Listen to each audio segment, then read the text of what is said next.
Hi hello friends, welcome back to my channel. Friends, ನೀವು ನೋಡ್ತಾ ಇದ್ರೆ all in one tips channel. Friends, ಇವತ್ತಿನ ವಿಡಿಯೋದಲ್ಲಿ ಕೆಲವೊಂದು ಯೂಸ್ಫುಲ್ ಟಿಪ್ಸ್ಗಳನ್ನು ತಿಳಿಸ್ತಾ ಇದ್ದೀನಿ. ಈ ಎಲ್ಲ ಟಿಪ್ಸ್ಗಳು ಗೊತ್ತಿಲ್ಲದೆ ನೀವು ತುಂಬ ಟೈಮ್ ಹಾಗೂ ಹಣನ ವೇಸ್ಟ್ ಮಾಡಿರ್ತೀರಾ.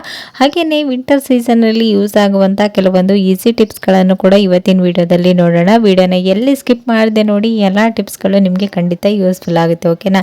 ಸೊ ಫ್ರೆಂಡ್ಸ್, ಬನ್ನಿ ಹಾಗಾದರೆ ತಡ ಮಾಡ್ತೀನಿ. ಮೊದಲೇ ಟಿಪ್ ಯಾವುದಂತೇಳಿ ನೋಡ್ಕೊಂಡು ಬರೋಣ. ಸೊ ಮೊದಲೇದಾಗಿ ನೋಡ್ತಾ ಇರ್ಬೋದು, ಈ ರೀತಿ ಬಾಚಣಿಕೆಗಳನ್ನು ನಾವು ಡೈಲಿ ಯೂಸ್ ಮಾಡೋದ್ರಿಂದ ಡಸ್ಟ್ ಈ ರೀತಿ ಸೇರ್ಕೊಳ್ತಾನೆ ಇರುತ್ತೆ. ಸೊ ಇದನ್ನು ನಾವು ನೀರು ಹಾಕ್ತೇನೆ ಈಸಿಯಾಗಿ ಹೇಗೆ ಕ್ಲೀನ್ ಮಾಡ್ಕೊಳ್ಳೋದು ಅಂತೇಳಿ ತೋರಿಸ್ತಾ ಇದ್ದೀನಿ. ಇಲ್ಲಿ ನೋಡ್ತಾ ಇರ್ಬೋದು, ಮನೆಯಲ್ಲಿ ಯೂಸ್ ಮಾಡುವಂಥ ಪೌಂಡ್ಸ್ ಪೌಡರ್ ಆಗಿರ್ಬೋದು, ಜೆಟ್ ಪೌಡರ್, ಬೇಬಿ ಪೌಡರ್ ಯಾವುದಾದ್ರೂ ಈ ರೀತಿ ನೀವು ಬಾಚಣಿಕೆಗೆ ಜಸ್ಟ್ ಈ ರೀತಿ ಸ್ಪ್ರೆಡ್ ಮಾಡಿಬಿಟ್ಟು ಒಂದು ಟೂತ್ ಬ್ರಷ್ನ ಸಹಾಯದಿಂದ ಈ ರೀತಿ ರಿಮೂವ್ ಮಾಡಿಕೊಂಡ್ರೆ ಸಾಕು. ಬಾಚಣಿಕೆ ನೀಟಾಗಿ ಕ್ಲೀನ್ ಆಗುತ್ತೆ. ಅದರಲ್ಲಿರ್ತಕ್ಕಂಥ ಡಸ್ಟಲ್ಲಿ ಆಯಿಲ್ ಇರುತ್ತಲ್ವ, ಸೊ ಅದು ಈ ಪೌಡರ್ನ ಅಬ್ಸರ್ವ್ ಮಾಡೋದ್ರಿಂದ ಬೇಗನೆ ಅದು ರಿಮೂವ್ ಆಗುತ್ತೆ. ಸೊ ಈ ಟಿಪ್ಸ್ ಕೂಡ ಖಂಡಿತ ವರ್ಕ್ ಆಗುತ್ತೆ. ಒಂದ್ಸರಿ ಟ್ರೈ ಮಾಡಿ ನೋಡಿ. ಓಕೆನಾ? ನೆಕ್ಸ್ಟ್ ಟಿಪ್ ಬಂದು ಇಲ್ಲಿ ನೋಡ್ತಾ ಇರ್ಬೋದು, ಈ ರೀತಿ ಗಾಜಿನ ಬಳೆಗಳನ್ನು ಉಡಿಯೋಕ್ಕೆ ಹಾಕೊಳ್ಳೋಕ್ಕಾಗಿರ್ಬೋದು, ಏನಾದರೂ ಫಂಕ್ಷನ್ಸ್ ಇದ್ದರೆ ಹಾಕ್ಕೊಂಡಿರ್ತಾರೆ. ಸ್ವಲ್ಪ ಜಾಸ್ತಿನೇ ಹಾಕ್ಕೊಂಡಾಗ ಇದು ಏನಾದರೂ ಚಪಾತಿ ರೊಟ್ಟಿ ಮಾಡಬೇಕಂದ್ರೆ ಜಸ್ಟ್ ಅಲ್ಗಾಡಿದ್ರೇ ಸಾಕು, ಗಾಜಿನ ಬಳೆಗಳು ಒಡೆದೋಗ್ತಾ ಇರುತ್ತೆ. ಸೊ ಅದನ್ನು ರಿಮೂವ್ ಮಾಡಬಾರ್ದು ಅಂತಲೂ ಕೂಡ ಹೇಳ್ತಿರ್ತಾರೆ, ಬಟ್ ಕೆಲಸ ಮಾಡಲೇಬೇಕಾಗುತ್ತೆ. ಸೊ ಅಂಥ ಟೈಮಲ್ಲಿ ನೀವು ಜಸ್ಟ್ ಈ ರೀತಿ ಒಂದು ರಬ್ಬರ್ ಬ್ಯಾಂಡನ್ನು ಕೈಗೆ ಹಾಕೊಳ್ಳೋದ್ರಿಂದ ಈಸಿಯಾಗಿ ನೀವು ರೊಟ್ಟಿ ಚಪಾತಿ ಏನಾದರೂ ಮಾಡ್ಕೊಳ್ಬೋದು. ಗಾಜಿನ ಬಳೆಗಳನ್ನು ರಿಮೂವ್ ಮಾಡ್ದೇ ಅದನ್ನು ಸೇಫಾಗಿ ಈ ರೀತಿ ನೀವು ಇಟ್ಕೊಳ್ಬೋದು. ಸೊ ಈ ಟಿಪ್ಸ್ ಕೂಡ ಖಂಡಿತ ವರ್ಕ್ ಆಗುತ್ತೆ. ಒಂದ್ಸರಿ ಟ್ರೈ ಮಾಡಿ ನೋಡಿ. ಓಕೆನಾ?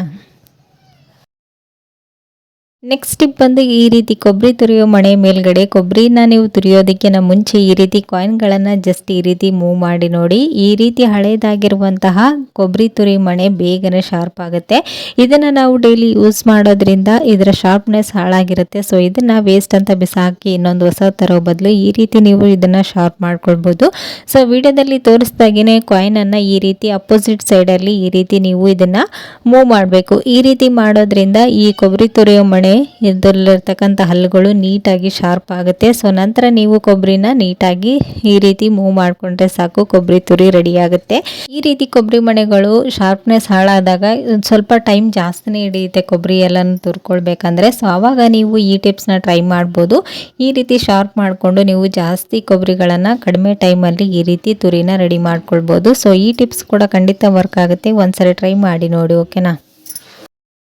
ಈ ರೀತಿ ಬಾಳೆಹಣ್ಣುಗಳನ್ನು ನಾವು ಮನೆಯಲ್ಲಿ ತಿನ್ನೋದಕ್ಕಾಗಿರ್ಬೋದು, ಪೂಜೆ ಟೈಮಲ್ಲಿ ಸ್ವಲ್ಪ ಜಾಸ್ತಿನೇ ತಂದಿರ್ತೀವಿ. 1-2-3 ಡೇಸ್ ಜಾಸ್ತಿ ಆದರೆ ಬೇಗನೆ ಕೊಳೆಯೋದಕ್ಕೆ ಸ್ಟಾರ್ಟ್ ಆಗುತ್ತೆ. ಸೊ ಇದನ್ನು ನೀವು ಕೆಳಗಡೆ ಬುಟ್ಟಿಯಲ್ಲಿ ಇಟ್ಕೊಳ್ಳೋದಕ್ಕಿಂತ ಈ ರೀತಿ ನೀವು ಇದನ್ನು ಬಾಳೆಹಣ್ಣಿನ ಗೊಂಚಲನ್ನು ನೇತಾಕಿ ಇಡೋದ್ರಿಂದ ಬಾಳೆಹಣ್ಣು ಬೇಗನೆ ಹಾಳಾಗೋದಿಲ್ಲ. ಹಾಗೆಯೇ ನೀವು ಇದರ ಕೊನೆ ತುದಿಗೆ ಈ ರೀತಿ ಬಟ್ಟೆ ಬ್ಯಾಗ್ಗಳಿರುತ್ತಲ್ವ, ಸೊ ಅದನ್ನು ಈ ರೀತಿಯ ಸುತ್ತಿ ಮೇಲ್ಗಡೆ ರಬ್ಬರ್ನ ಹಾಕಿ ಇಡೋದ್ರಿಂದ ಈ ಒಂದು ತುದಿ ಹಾಳಾಗೋವರೆಗೂ ಈ ಬಾಳೆಹಣ್ಣುಗಳು ಏನು ಹಾಳಾಗೋದಿಲ್ಲ. ಸೊ ತುಂಬ ದಿನದವರೆಗೂ ಫ್ರೆಶ್ ಆಗಿರುತ್ತೆ. ಸೊ ಈ ಟಿಪ್ಸ್ ಕೂಡ ಖಂಡಿತ ವರ್ಕ್ ಆಗುತ್ತೆ. ಒಂದ್ಸಲ ಟ್ರೈ ಮಾಡಿ ನೋಡಿ. ಓಕೆನಾ?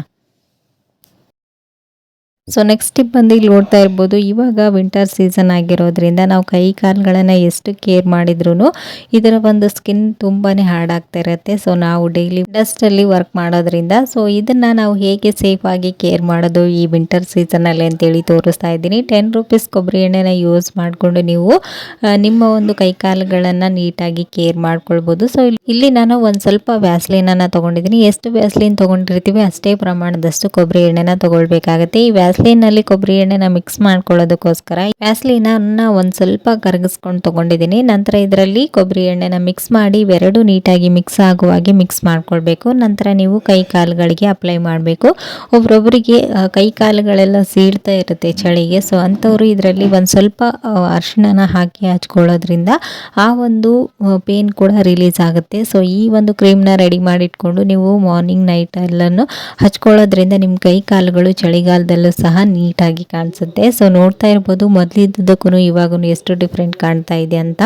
ಸೊ ಈ ರೀತಿ ನೀವು ಕಡಿಮೆ ಖರ್ಚಿನಲ್ಲಿ ಮನೆಯಲ್ಲೇ ಒಂದು ಕ್ರೀಮ್ನ ರೆಡಿ ಮಾಡಿಕೊಂಡು ನೀವು ಈ ವಿಂಟರ್ ಸೀಸನಲ್ಲಿ ಕೈ ಕಾಲುಗಳನ್ನು ಸೇಫಾಗಿ ಇಟ್ಕೊಳ್ಬೋದು. ಸೊ ಈ ಟಿಪ್ಸ್ ಕೂಡ ಖಂಡಿತ ವರ್ಕ್ ಆಗುತ್ತೆ. ಒಂದ್ಸರಿ ಟ್ರೈ ಮಾಡಿ ನೋಡಿ. ಓಕೆನಾ?